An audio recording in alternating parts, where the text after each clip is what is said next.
problem, I have to find the limit as x approaches infinity of the function sine x plus 3x divided by x.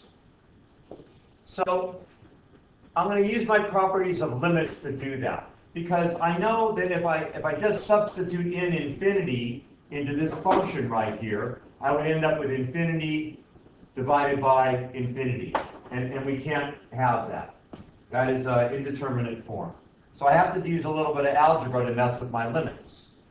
So I'm going to change this to the limit as x approaches infinity of sine x over x plus 3x over x.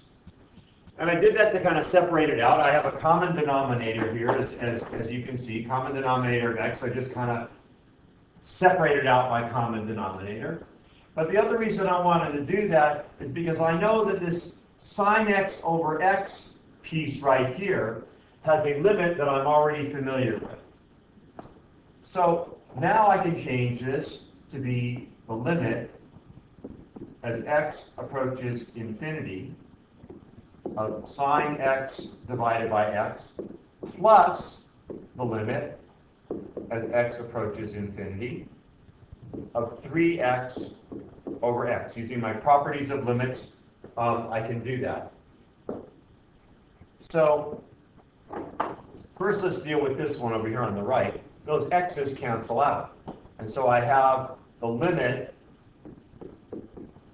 as x approaches infinity of 3, which I know is just the value 3, because it's a limit of a constant.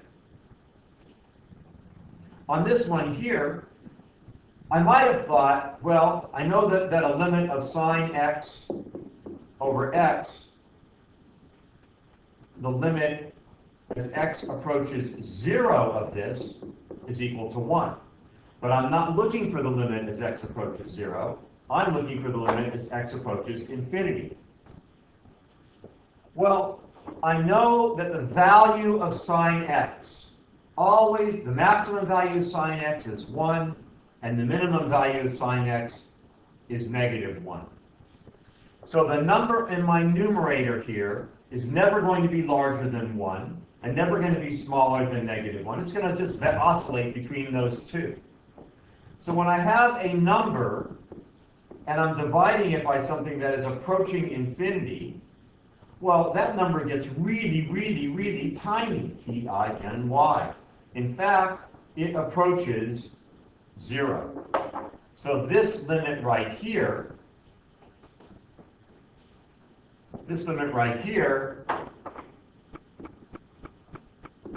is 0. I think I'm just going to go to my calculator here for just a second to see if I can verify that on my calculator.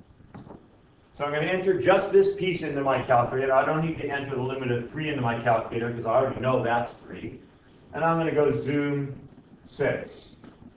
And I see I have a graph that looks like it's kind of oscillating a little bit. And in fact, it looks like it's oscillating towards 0. But I'm going to look at it a little bit better. I'm going to change my x values. I'm going to go like from -50 to 50. We'll see how that works. And I'm going to change my y values, because since I know that the maximum is 1 and the minimum is -1, I'm going to change it from like -2 to 2, so I get a better y look at it too. And I'll push graph. You know what?